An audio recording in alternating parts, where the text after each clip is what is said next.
Gopijana Vallabha Jaya Girivaradhari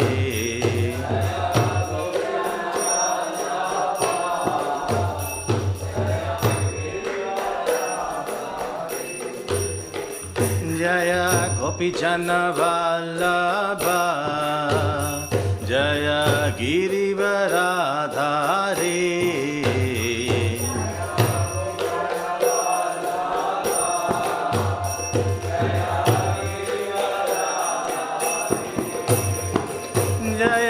Yashodanandana Jaya Vraja Janaranjana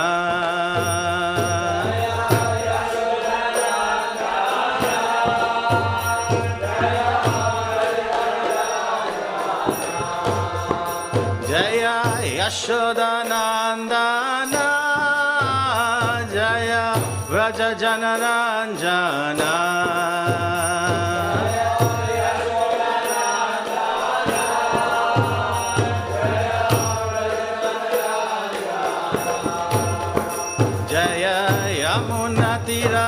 Vanachari Jaya Kunja Bihari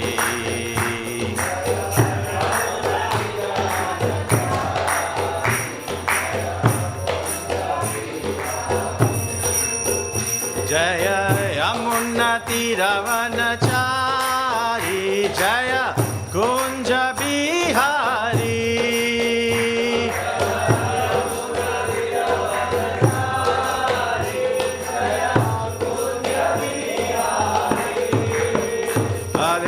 Krishna Hare Krishna Krishna Krishna Hare Hare Hare Rama Hare Rama Rama Rama Hare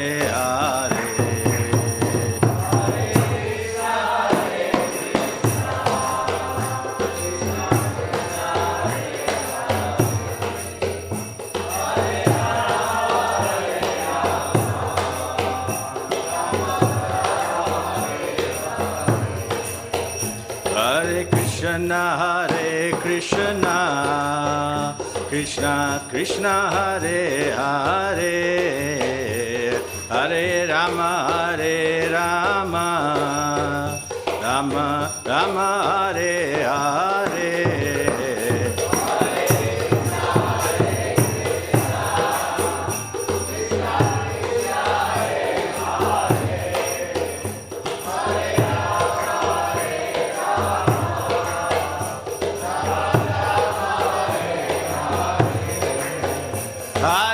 Krishna Hare Krishna Krishna Krishna Hare Hare Hare Rama Hare Rama Rama Rama Hare Hare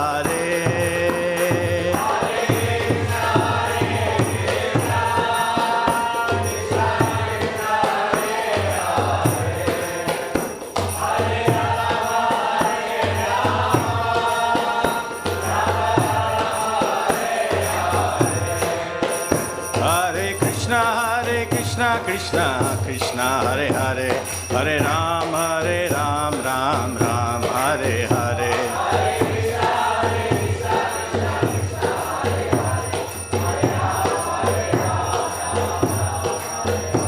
Hare Krishna Krishna Krishna Hare Hare Hare Ram Ram Hare Hare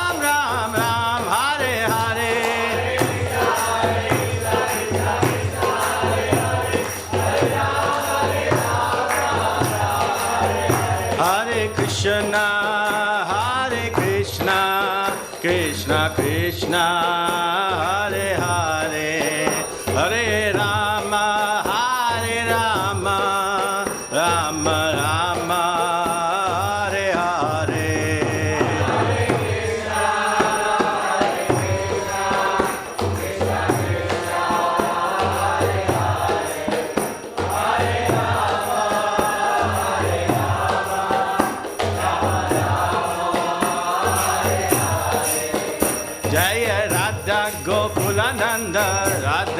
Gokulananda, Radha Gokulananda, Shri Radhe.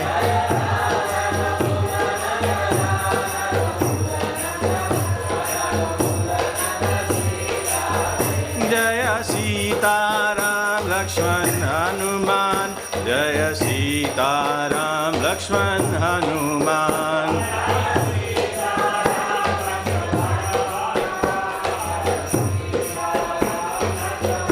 Nitai Gora Hari Bol, Hari Bol, Hari Bol, Nitai Gora Hari Bol.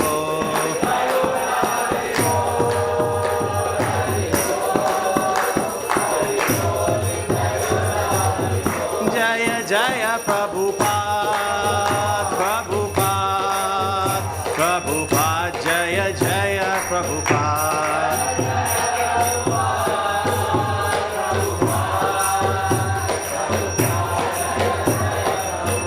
Jaya Jaya Prabhupada, Prabhupada, Prabhupada, Jaya Jaya Prabhupada.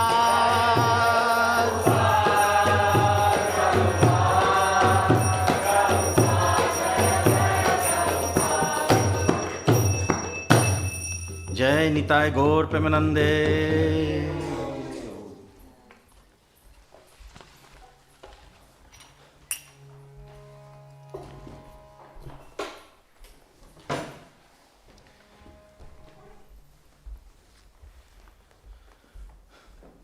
Om Namo Bhagavate Vasudevaya.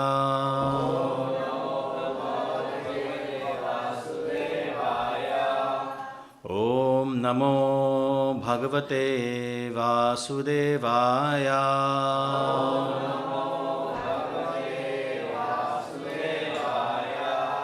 Om Namo Bhagavate Vasudevaya.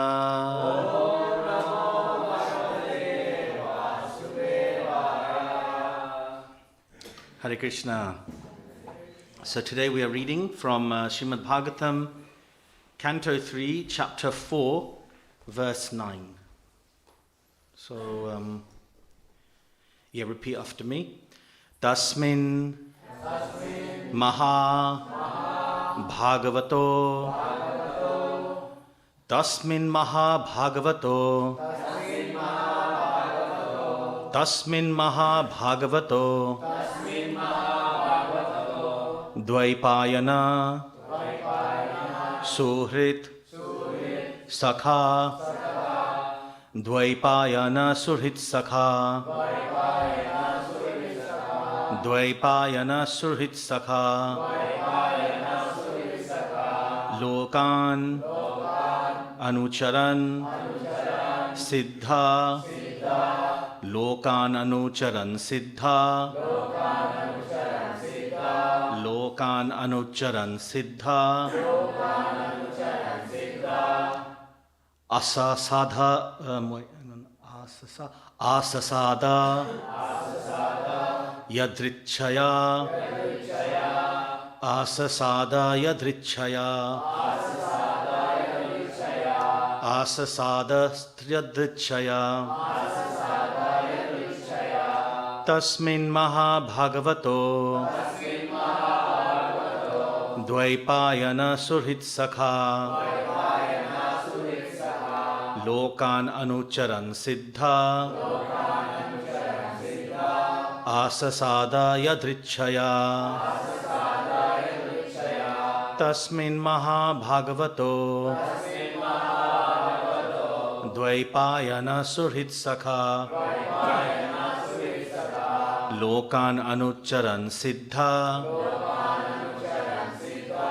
Asasada Yadrichaya. Tasmin Maha Bhagavato. Dvaipayana Surhit Sakha. Lokan Anucharan Siddha. Asasada Yadrichaya.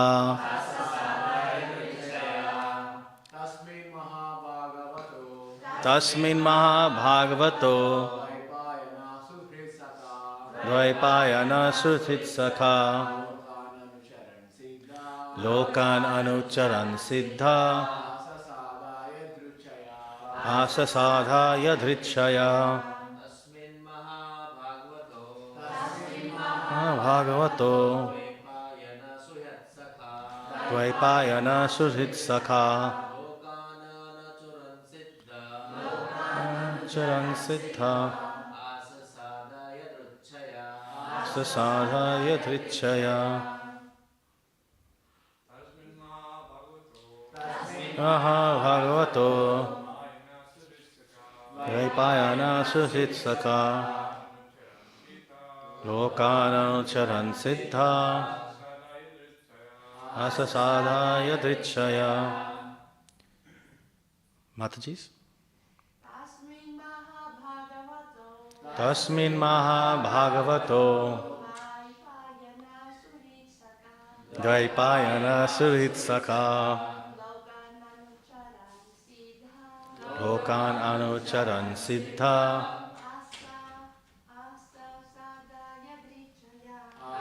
Sadhaya Dhritshaya Mahabhagavato Suritsaka Anucharan Siddha Asasadhaya Dhritshaya. Okay, word for word. Tasmin, then. Mahabhagavataha, a great devotee of the Lord. Dvaipayana, of Krishna Dvaipayan. Vyas. Sorry. Suhrit, a well-wisher. Sakha, a friend. Lokan, the three worlds. Anucharan, traveling. Siddhe, in that ashram.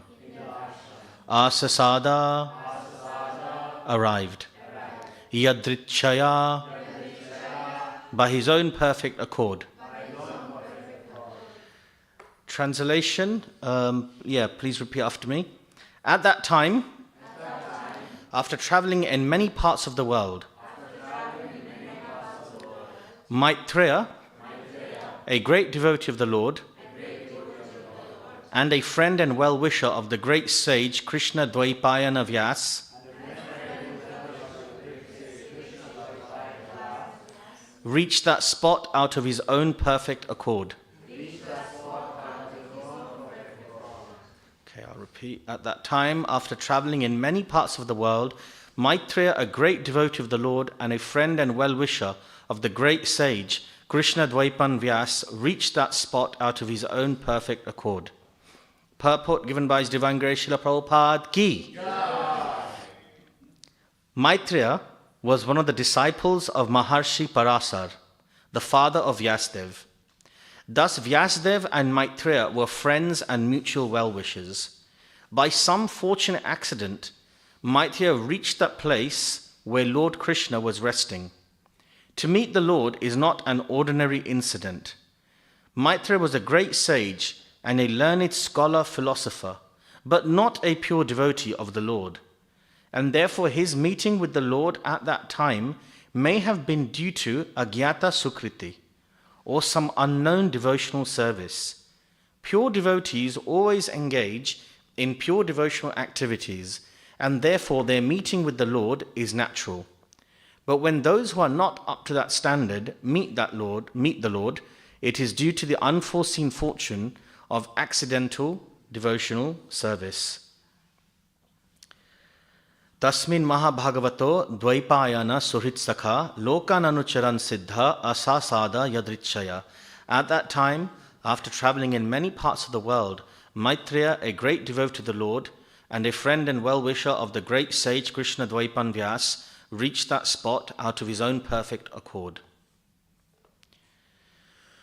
Om Ajnanatimirandasya Gananjana Shalakaya Chakshurum Militam Yena Tasmai Shri Guruve Namaha Shri Chaitanya Manobishtam Stapitam Yena Bhutale Swayam Rupa Kadamayam Dadati Swapadantikam Vandeham Shri Guru Shri Uta Padakamalam Shri Gurum Vaishnavamscha Shri Rupam Sagrajatam Sahagana Ragunatam Vitam Tam Sajivam Sadvaitam Savadutam Parichana Sahitam Krishna Chaitanya Devam Shri Radha Krishna Pada Sahagana Lalita Shri Vishakam Vitamscha He Krishna Karuna Sindhu Dina Bandhu Jagatpate Gopesha Gopika Kanta Radha Kanta Namastute Tapta Kanchana Gaurangi Radhe Vrindavaneshwari Vrishabhanu Sute Devi Pranamami Haripriye Vanchakalpataru Vishcha Kripa Sindhu Bhyevacha Patitanam Pavanebhyo Vaishnanebhyo Namo Namaha Jai Sri Krishna Chaitanya Prabhu Nityananda Shri Advaita Gadadhar Shivasadi Gaura Bhakta Vrinda Hare Krishna Krishna Krishna Hare Hare Hare Rama Rama Rama Hare Hare. Jai Hare Krishna. So we'll try to say something of worth based on Srila Prabhupada's purports and the verse from Bhagavatam, and seeking the blessings of all the Vaishnavas, the senior Vaishnavas, on site and online. So I think the good thing is what we can do is we'll do a quick recap of where we're at in terms of the timeline, because obviously last couple of weeks we've been going back to Vidura again. So if you remember in Canto 1 of the Srimad Bhagavatam, Vidur went on pilgrimage. This is when he got insulted in the Kuru dynasty in the palace of Hastinapur, where he was one of the ministers, one of the advisors. For those of you who are familiar with Mahabharata, which is one of our big epics, historical epics, and he was constantly trying to give good advice to his brother Dhritarashtra, but because Dhritarashtra was constantly under the evil influence of his son Duryodhan and his brother-in-law Shakuni, he was unable to listen to the good advice that Vidura was giving.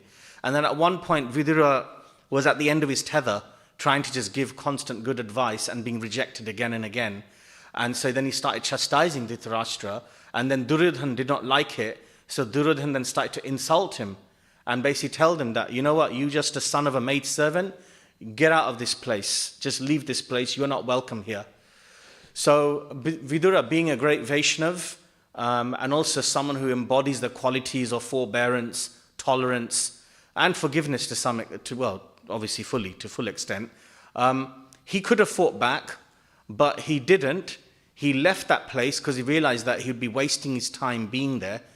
And when a Vaishnav has to go from one place to another, they always look at how is this opportunity help me to develop my connection with Krishna. So utilize that time to then go on pilgrimage, to go deeper into his spiritual life. Like a lot of you here, I can see in this temple room, have probably taken time out of your normal life to come and be on a pilgrimage here at the temple by doing the residential courses and things like that to deepen your connection with Krishna. So Vidura did the same thing by going to various places of pilgrimage. And one of the things that Vidura did was he took the association of one of Krishna's pure devotees, Uddhava. So Uddhava is a great personality, and Uddhava, as you can see from the last few verses, he was very fortunate in being one of the few personalities to see Krishna in the last stages before Krishna left this world, and unmanifested his pastimes from the Mahabharata Leela, right? Very few people saw him at the last stages. And as you can see, Uddhava was in pain of separation. Krishna had just left. And Uddhava, then eventually Vidura meets with Uddhava. And you can see that at the beginning of Canto 3, we see that the sages at Naimisharanya, they're asking now Shaunak Rishi, what happened with Vidura? Because, we had mentioned Vidura at the end of Canto 1, then all these other things happened, the narrations and pastimes. So now the sages want to go back to Vidura and then ask, like, okay, so what happened here? What happened with Vidura again? So, not just what happened, but what topics did they discuss? What did Vidura discuss with Uddhava? And eventually, what topics did Vidura discuss with Maitreya Muni? Right? So, we see that Vidura in his pilgrimage, he meets Uddhava just after Uddhava speaks the Uddhava Gita, which is the most confidential aspect of the Gita, like an extension of the Bhagavad Gita that we already know. So we know that Bhagavad Gita was spoken by Krishna to Arjun, and almost like, when you have a book which is giving you like all this like deep knowledge, and then there's like an extra book to go even deeper, like a more exclusive edition. So in the same way, Krishna then imparted even more intimate truths, esoteric knowledge to Uddhava through the Uddhava Gita. So there's not just the Bhagavad Gita, there's Uddhava Gita. There's also a few other Gitas as well, but for us, we just need to know that there's Uddhava Gita here. So he spoke the Uddhava Gita, and of course Uddhava was in a terrible sense of pain and separation from Krishna. We know that one of the deep relationships that one can have with Krishna is the mood of separation, because that increases the hankering, the attraction to want to then reunite with Krishna. And so in Sanskrit it's called Vripalamba Bhav. Bhav means mood, and Vripalamba means to separate. Separation, uniting. Separation, uniting. With Krishna, there's always this mood, this fluctuating mood going on by separating and uniting. Vripalamba Bhav and Sambhoga Bhav. Sambhoga means to unite again. And we see that even Krishna in his pastimes with the gopis, with Radharani, sometimes he'll come out of their association and it just increases the mood of wanting to, pine for each other. It's a spiritual emotion, obviously. Uddhava then starts to describe Krishna's pastimes, kind of in chronological order, over the last few chapters, from Krishna's childhood, his time in Vrindavan, his time in Mathura, his pastimes defeating Jarasandh. It's like, little snippets of Krishna's pastimes going through his life, all the way up to the Krishna's role in the battle of Kurukshetra. We go even further, how Krishna then rescued Parikshit Maharaj, whilst Parikshit Maharaj was a fetus in the womb of his mother, Uttara, all the way up to Yudhishthir being installed on the throne. And through it all, actually, because, Krishna is a supreme Lord, he could have, he doesn't need to do all these pastimes. And, through his pastimes, isn't that Krishna, being God, just puts himself through like a very hunky-dory life. He shares in the pain and the pleasures of us mere mortals to show us how to go through the obstacles in life and then develop a higher connection through it. It's not that he kind of like just put himself in a nice, comfortable position. He went through a lot of the experience, a lot of the issues that we have to go through in life, and a way to teach us how to deal with those lessons. Just like a parent will teach the child, or a teacher teaches a child through example. It could be something simple, like, when a child is, trying to teach your child how to tie their shoelaces. Sometimes the parent will themselves tie the shoelaces first, just to show to the child that this is how you do it, right? So like this, we can see that, Krishna is really showing all these kind of things. In fact, even like showing Yudhishthir Maharaj being installed on the throne and accepting his supremacy in itself is amazing, because, and we know this because, last few verses we've talked about the Yadus. And the Yadus were, I would say, arguably one of the most powerful, if not the most powerful warrior community existing at the time. And of course, Krishna was there, part of that Yadu community. He could have easily taken over the world, but he didn't. He accepted Yudhishthir and the Pandavas as the supreme emperors of the world, and then put his own kind of like kingdom as a, vassal state under the power of the Kuru dynasty. And even within the Yadu dynasty, Krishna didn't even put himself as the head of the Yadus.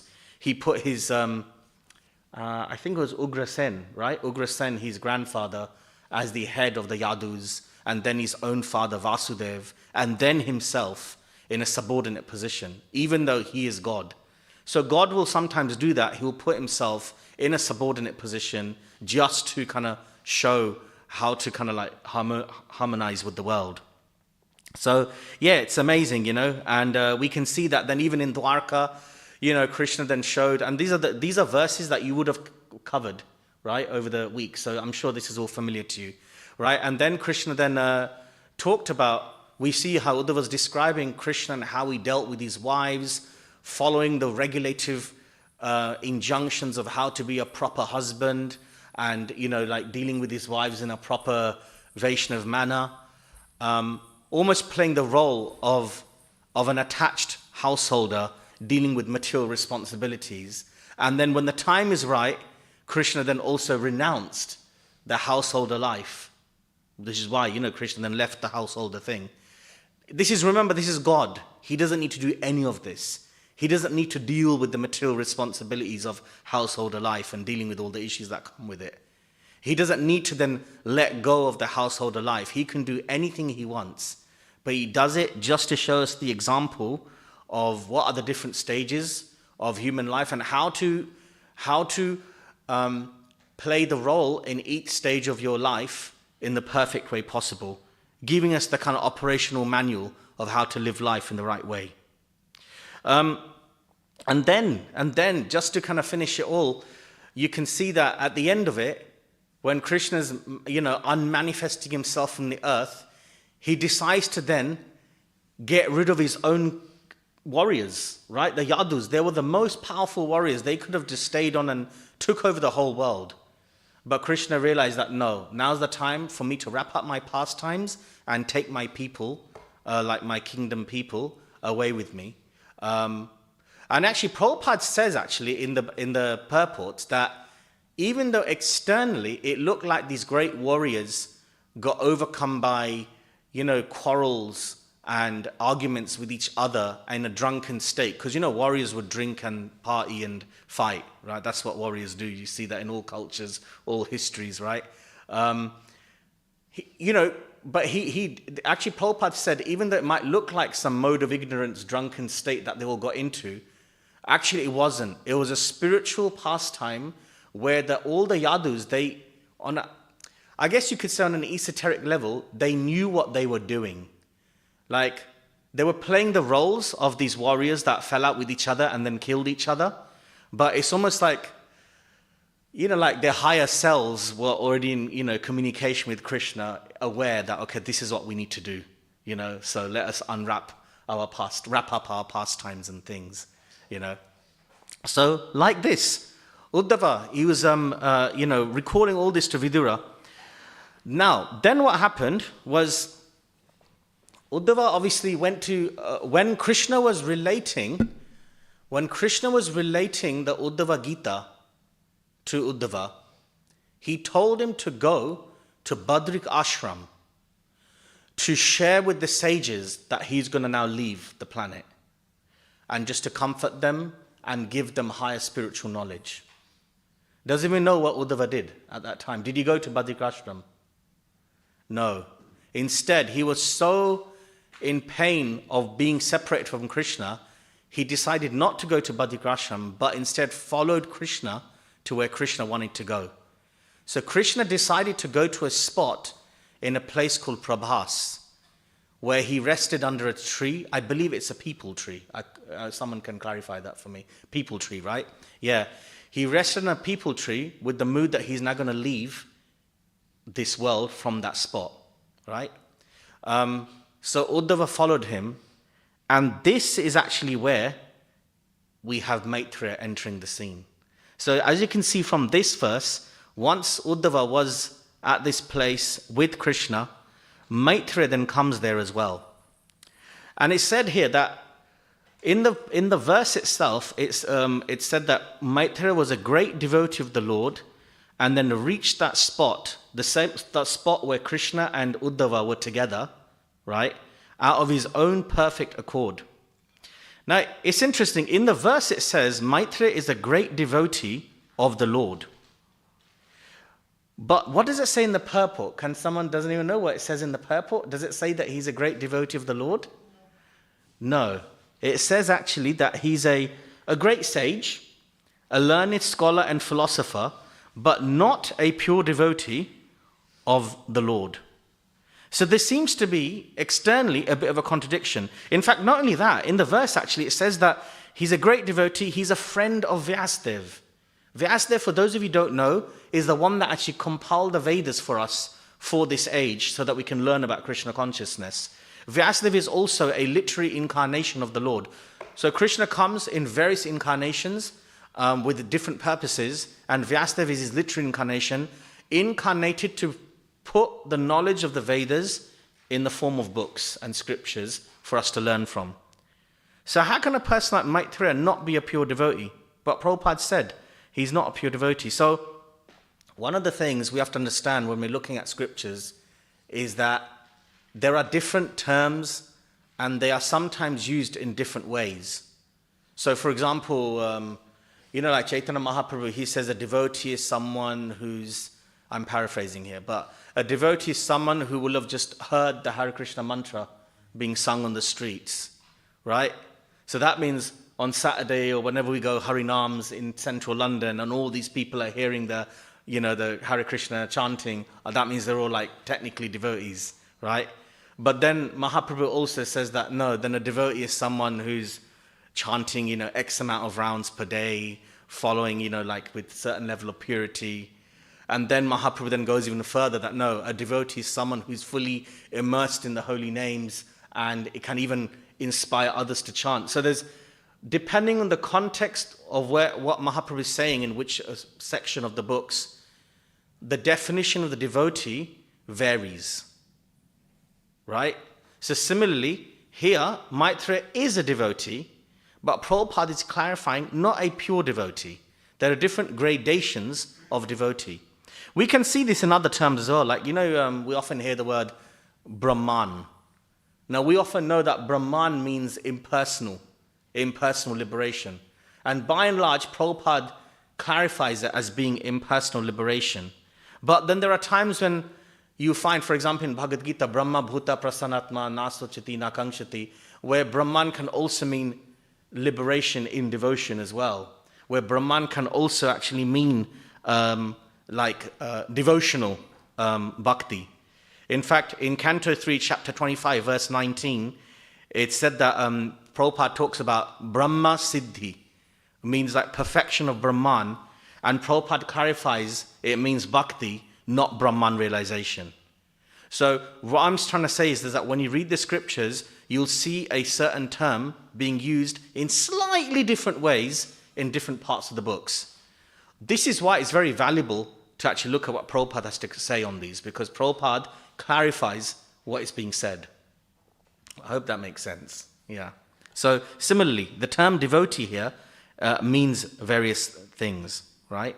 Prabhupada also, for example, the word Bhagavan. We know that Bhagavan refers to Krishna. But Prabhupada also clarifies that, again, in Canto 3, chapter 25, verse 4, Bhagavan in some cases can also refer to Krishna's devotees.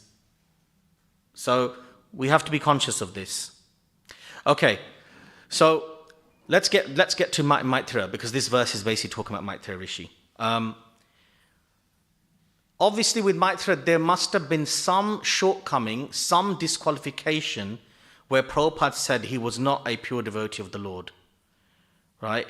But Prabhupada then goes on to say that he still got to see the Lord because of what is called Agyata Sukriti. Agyata means unknown devotional service, unknown devotional mercy. Sometimes when one is not qualified, one can still get Agyata Sukriti.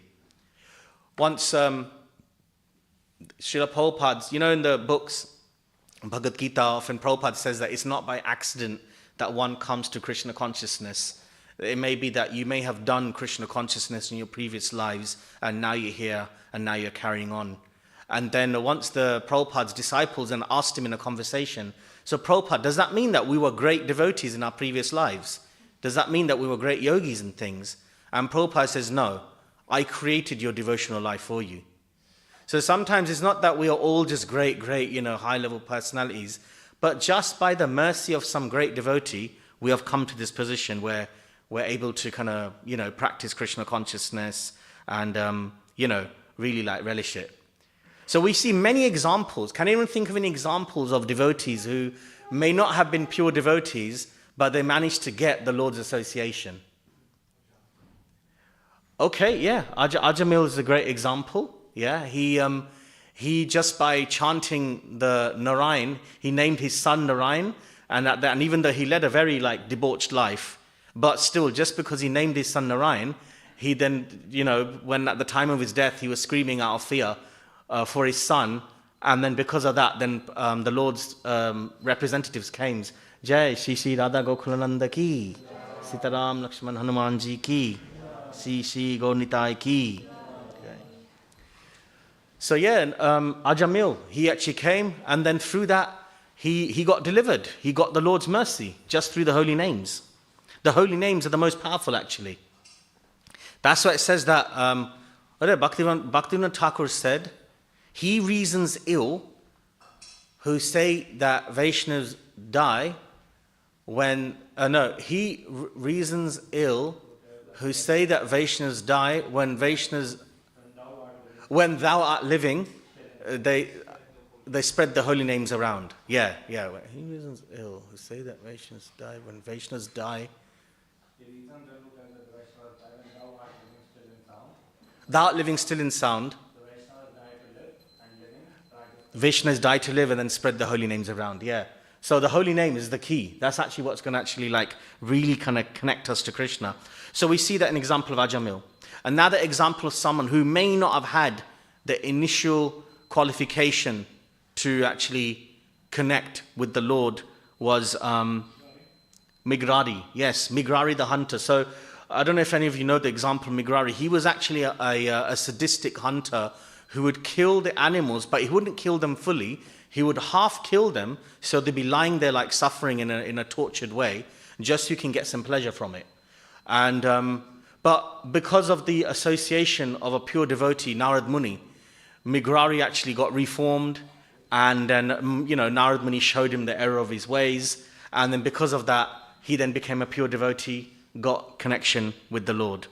There are many examples. Another example in 4th Canto, we have Dhruva Maharaj, right? Dhruva Maharaj is, you will see him soon because he's going to come. Actually, no, not soon. Maybe in many, many, many months later because we're still on Canto 3, Chapter 4, actually. So anyway, but in Dhruva Maharaj, he wanted to actually like connect with the Lord, but was his connection to basically attain pure devotional service? No. He wanted a material kingdom, right? He wanted a material kingdom, but just by the Lord's mercy, the Lord appeared to him, and by seeing the Lord, he got completely like taken aback by the beauty of the Lord. And then he actually said that, what I was wishing for is like broken glass. And now that I'm seeing you, I'm getting the diamond. I don't even want my material desires fulfilled. I just want you and your association. And the Lord was so merciful that he gave him devotional service and also gave him that material kingdom as well. So you can see like this. Actually, I just want to clarify on this because most of us are in that category where we come to Krishna consciousness. It may not be because we have pure devotional motives in place. Generally, in the Bhagavad Gita, it says, Chaturvada bhajante mam. There are 4 types of people that come to Krishna consciousness, and they come from different motivations. So one is out of fear, bhaya, right? You connect with the Lord because you're going through distress in life. You're not, whatever it is, distress. Maybe you're going through some horrible situations, whether it's, people connect with the Lord when in a situation of conflict, in a relationship or in the society or whatever it is, so they connect with the Lord out of fear. Then you connect with the Lord out of desire, which is asha, meaning that you want something. Like if you look at Dhruva Maharaj, he wanted to connect with the Lord because he wanted a material kingdom. Some people want to connect with the Lord because they want to be prosperous and wealthy. They want to just, have a better life. Or sometimes people connect with the Lord because they want to get mystical powers. Yeah, all these things are there. Then there are those people that want to connect with the Lord They connect with the Lord out of duty, which is kartavya, dharma, right? It's something that I'm meant to do. It's my duty. It's my principle. It's my part of my heritage, my culture. I shall do it no matter what, which is good. And then the highest one is connect with the Lord out of prema, which means love.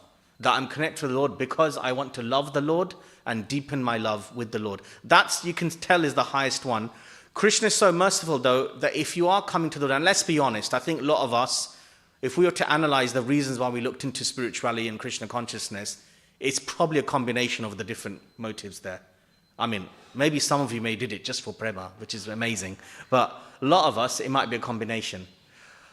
The good thing is, in the Padma Purana it says, Akama sarva kamo va moksha kamo daradi tivrena bhakti yogena yajita purusham param. Whether you have no desires, akama or sarva kamo va, all kinds of desires, or even just desiring liberation, right? Moksha kamo daradi tivrena bhakti yogena yajita purusham, just connect with me.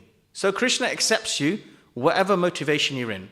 But the idea is that as you're on the Krishna conscious journey, then we should try to endeavor to connect with him on the highest level. Krishna is so merciful. I remember, I've said this many times before, I know this, but I keep saying it again and again. I was once driving Pankaj Prabhu. He's one of our senior devotees, left a few years ago during COVID. And I was driving around, and he said actually to me that, there are people that attain perfection by connecting in Krishna through the power of their sadhana, through their spiritual practices, through the quality of their chanting, the quality of their services, the quality of their studies, all these things. And then he said that we are not that. Most of us in this age are not sadhana siddhas. We are what is called kripa siddhas, meaning that we are connecting with Krishna out of Krishna's mercy. It's not that we're qualified. How good is our chanting in this age? How good is our understanding of the scriptures, right? It's really not, it's not that brilliant for most of us, right? There are demigods that are serving Krishna and doing much better than what we are doing, right? But what is actually attracting us to Krishna is Krishna's mercy that is giving to us.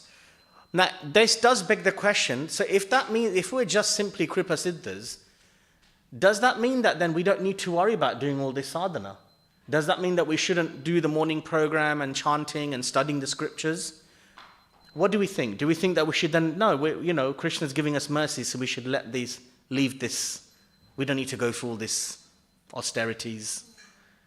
No, we don't, right? Absolutely, because actually, the mercy that we get from Krishna will also be shown by our endeavor to try to connect with him, even if we're doing it imperfectly.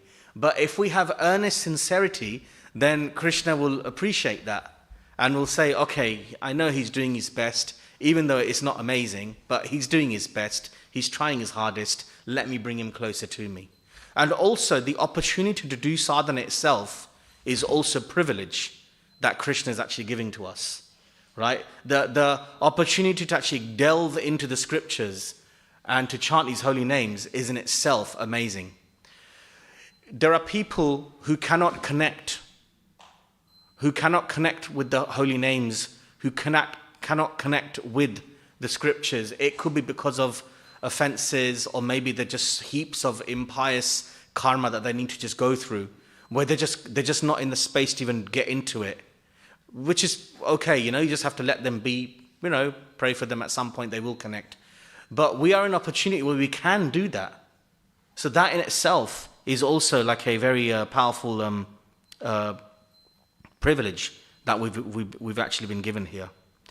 And yeah, we are so fortunate that whatever we do, even in this world, to connect with Krishna, nothing gets lost.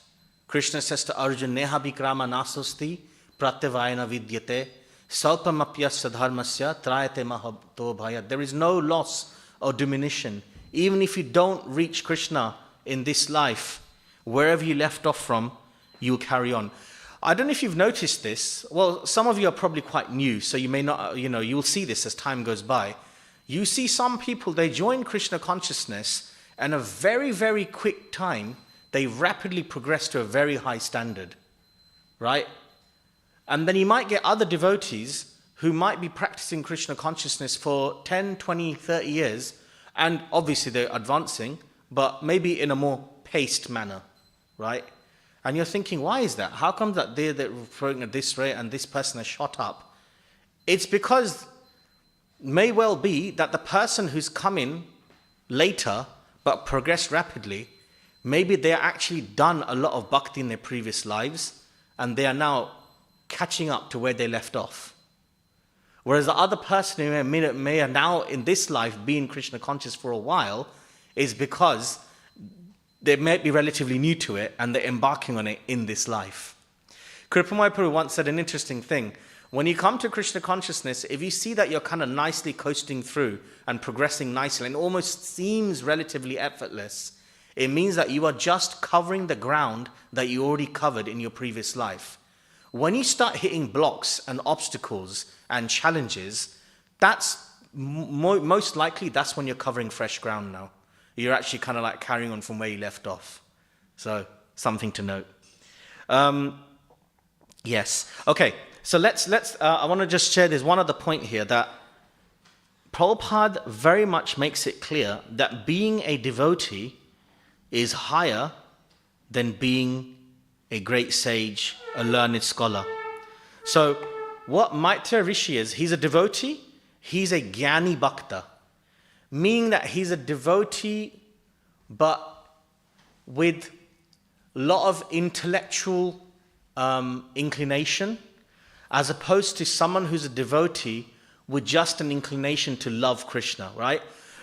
When we come to Krishna consciousness, we may also have that where we're not fully in the mood of trying to love and serve Krishna selflessly. We want to connect with Krishna, but we have a desire to have our intellect satisfied, or we may have a desire to get some sort of fruitive results from serving Krishna. So that means we're a Karmi Bhakta, right? Or a Jnani Bhakta. And so even amongst the devotees, there are gradations of devotees. There's actually a hierarchy of beings. In Canto 3, chapter 29, Kapila Dev, when he's explaining Sankhya Yoga to his mother, Devahuti, he talks about various categories of beings, all the way starting from movable, immovable beings, then going up like to, like sort of one-celled organisms, to like beings with like teeth, to beings with many legs, to 2 legs, 4 legs to 2 legs, and eventually get to humans. Then amongst humans, you've got humans who don't follow Varnashram, Vedic system.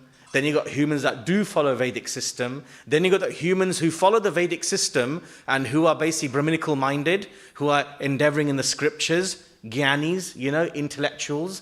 Then even amongst them, you've got the Brahmanas who have understood the Vedas theoretically. Then you've got the Brahmanas then you've got one level higher, those Brahmanas who have now understood the purpose of the Vedas. Vedescha sarvara aham avevedyo vedanta krita vedavit evachaham, right? By all the Vedas I am to be known. Krishna says that, right? So that's one level higher. Then you got those who not only understood the purpose of the Vedas, but are able to convince others of the Vedas. That's another level higher. Then you got above them, you got those Brahmanas who can then follow the principles of the Vedas perfectly themselves. And then right above them, you've got the pure devotees who are basically completely in love with Krishna. They have gone beyond the Vedas and things. So now you can see why Prabhupada made it clear that Maitreya Rishi is not on the same level as, let's say, Uddhava. Because Uddhava is basically right at the apex. He's a pure devotee of the Lord, selflessly serving beyond any of the other levels. Whereas Maitreya is a devotee. I mean, it's not for me to say where he's at, but if I was to make an educated guess, he's someone that I would say knows the Vedas, has definitely got strong realizations of the Vedas, knows the purports, but not quite a pure devotee just yet.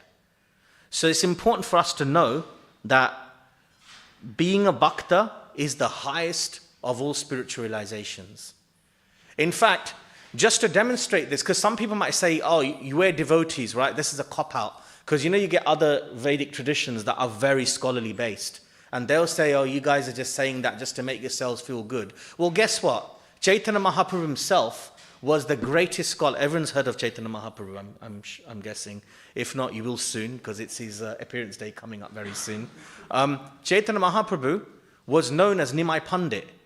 He was the greatest scholar. He defeated all the big Mayavadis, the big Gyanis in the world at that time. And then he actually brought them to the path of bhakti. He was undefeatable in any debates, right? Whether it's on Nyaya, logic, grammar, in the scriptures, in Sanskrit. And yet then, when he came to Gaya to get initiated by Ishwara Puri, the first thing Ishwara Puri said to him is, Murkha tumi, you're a fool. You think that you have attained the success through all this understanding of knowledge and intellect. What will this do? What have you learned? You don't know nothing. In this age, you can't know any of this. Main thing is take to the holy names. So then Mahaprabhu then took the holy names, and as soon as he heard the chanting of the Hare Krishna mantra in his ear, it immediately transformed him. He says, Kiba mantra dile Gosai, Kiba tarabal. What kind of mantra have you given to me, O Gosai? What kind of strength does this mantra have? Japite mantra, korile pagal. This mantra is making me just do this japa and I'm going pagal, I'm going mad.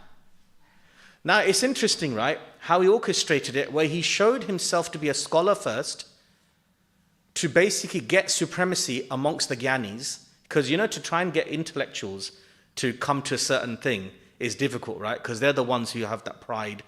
How can you tell me you know more than me? I know more than you. I'm a PhD. I'm this, I'm that, right?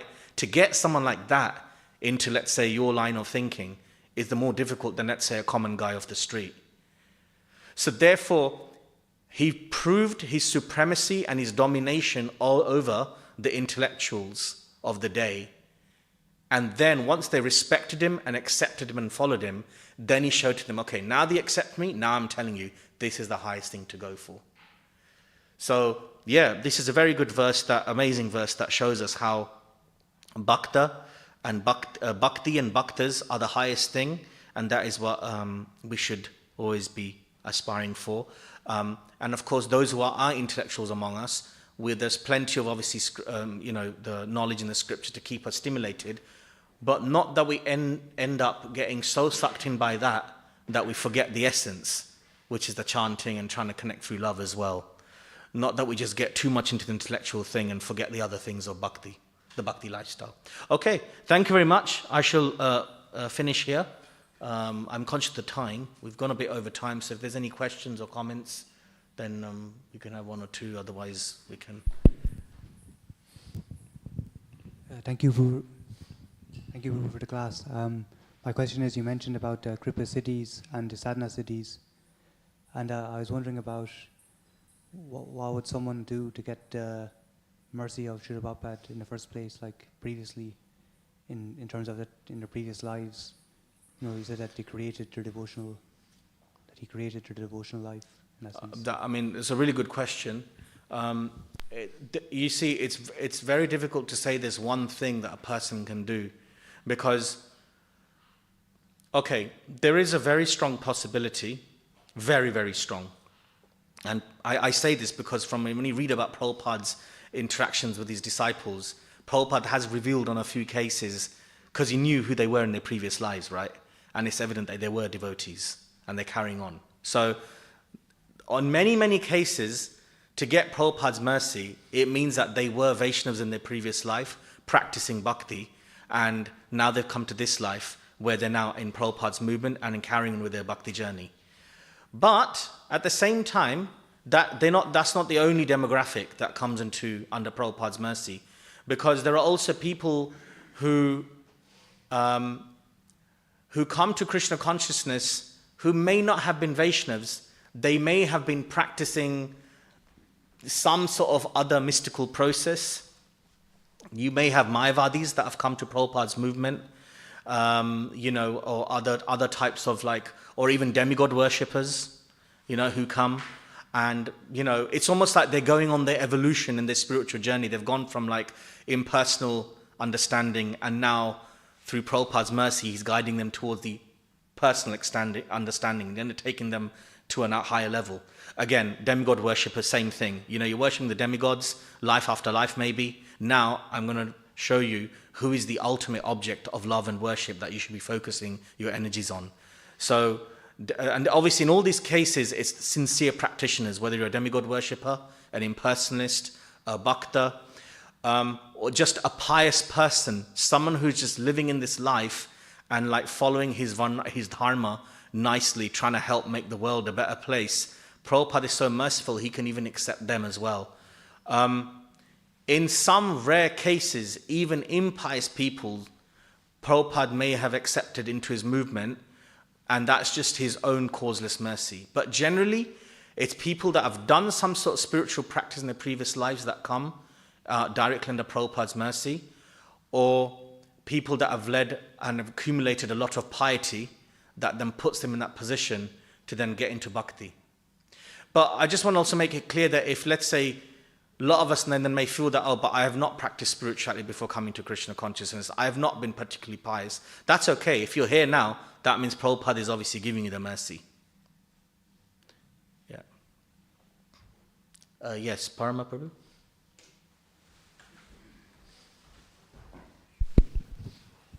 I mean, in the Bhagavad Gita, it does say that, you know, someone who's accumulated heaps of piety, it puts them in a good position to then get into bhakti.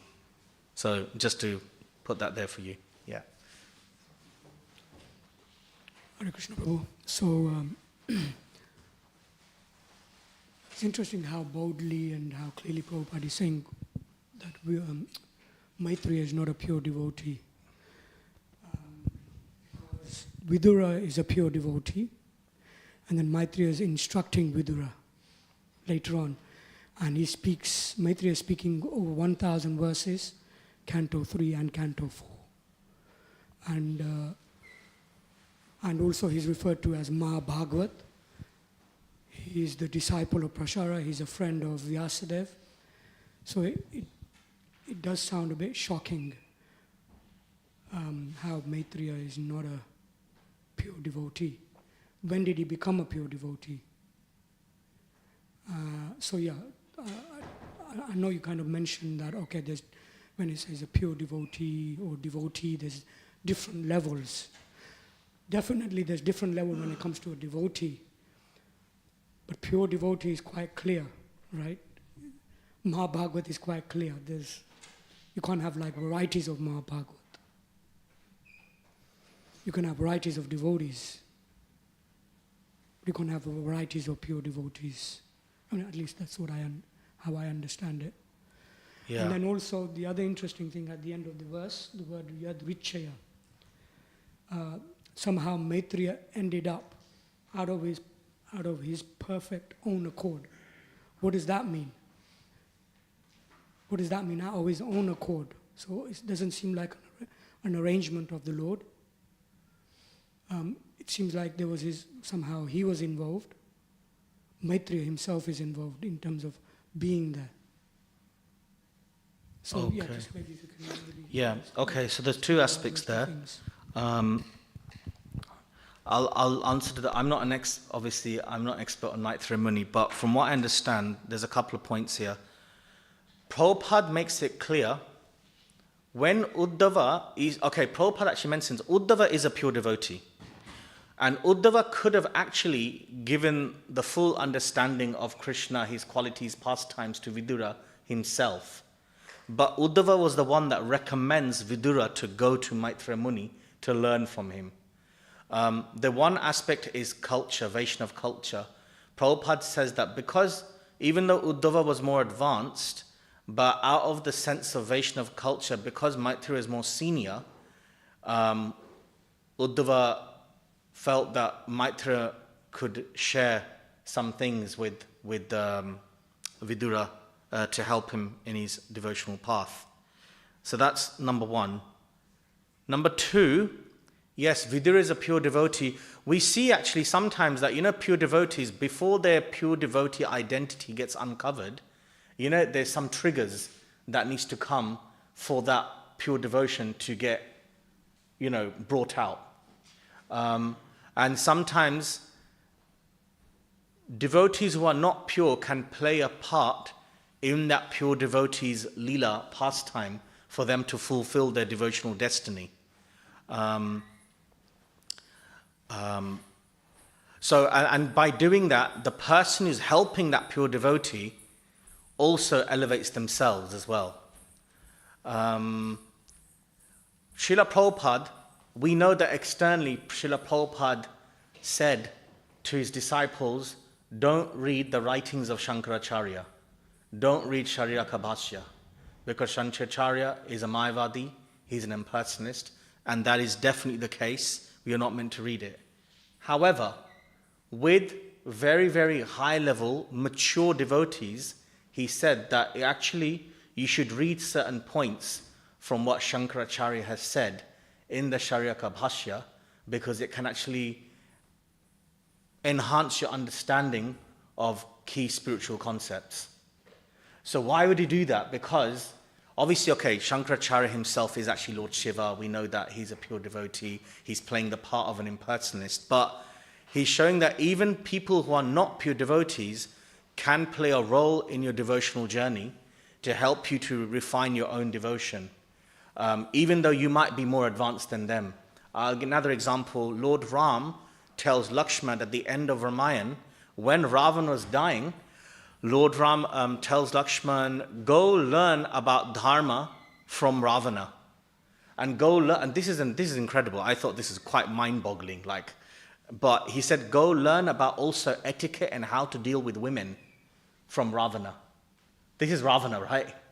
And so actually Lakshman actually went to Ravana to learn about this. Lakshman was very reluctant to do this because he was thinking, oh my God, I'm not going to learn from Ravana. And even when he went there, he was not fully in the most respectful mood, right? And Ravana said, Ravana's like lying there, like practically dying, right? And Ravana said, I'm only going to teach you if you kind of take the position of a disciple with humility to learn from me, right?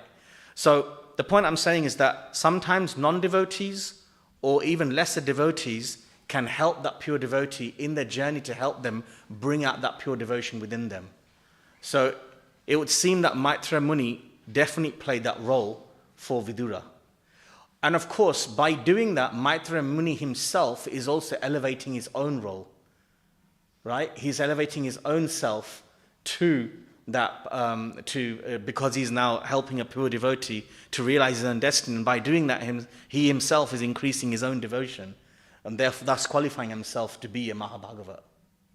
So that's my thoughts on your first point.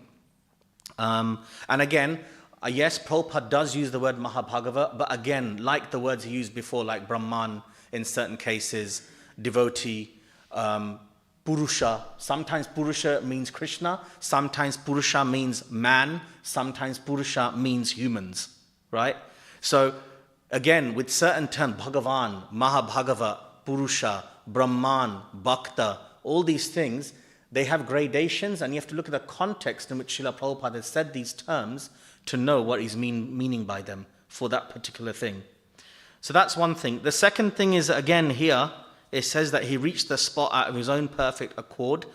So of his own accord, meaning that his own free will, of own decision to come there. Yeah, so that's what it says in the verse. But if you look at what the purport says, Prabhupada says that it's not an ordinary incident that Maitreya reached that place. It's because his qualification to have his own perfect decision making was that he was a great sage who had spent his life learning about the scriptures and the Vedas and Krishna. And also the Agyata Sukriti that Krishna had given him. So he became perfect in his decision making to reach the Lord because of his own endeavor and Krishna's mercy. So we can become perfect and reach perfect decisions because of the endeavor that we give, which Maitreya did, and also the Lord's mercy. That's why it's his own perfect will. Without those two components, we cannot make perfect decisions in life. I mean, that's why in Dhammadarashtakam it says, right, the way we connect with Krishna are the two fingers, endeavor and mercy. Does that make sense? Yeah. Okay. Okay. Yeah. Yes, Prajna Prabhu.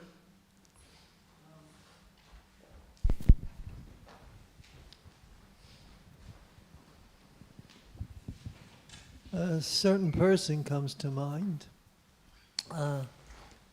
in my experience, or maybe two. There's one who was my Shiksha Guru. She was incredible in her approach to bhakti, utterly devoted, and her devotion was uncontrolled. In other words, that no matter who she was speaking to, she only saw Krishna, or a pure soul. Like she regarded them as her superior in all situations. Like Mother Kalangana, she was totally self-giving. Even her pension, she used to buy sweets, which she made herself, and gave her pension because she knew that the temple would benefit. And even if they were horrible to her, she would still give them. You know, she didn't discriminate to these people. And another one is, springs to mind, is Jivapati, who was maybe 40 years serving here as a pujari. And he was such an amazing personality, because not only did he was sustaining the department on the backup service, but he was a scholar. He constantly listened to Prabhupada, his spiritual master, but also that one day in his early life he had an experience that changed his whole life. And he didn't know what was happening to him, but all of a sudden his body was overtaken with ecstasy. He was shaking. He couldn't control it. And then he said, he understood that somehow this was the greatest thing. Even though he sort of blooped and didn't stay with Krishna consciousness, he kept coming back until that day when he left, that his body would no longer work. He would change the Charnamrita water or anything just to have service. And then all of a sudden he was on a life support system, but they thought, well, he's carrying, you know, he should, we can bring him round. But he was a sort of person that he could no longer, because he couldn't serve Krishna in any way, shape or form, he just left because he chose to. And Krishna granted his wish. Yeah, thank you. Yeah, the association of devotees, of these wonderful devotees, which is what makes the Mana such a special place. And through them, we can also get this Agyata Sukriti to help us make our perfect decisions in life as well. So, yeah, amazing. Thank you. Okay, Grantharaj Srimad Bhagavatam ki.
Appreciate that. Thank you.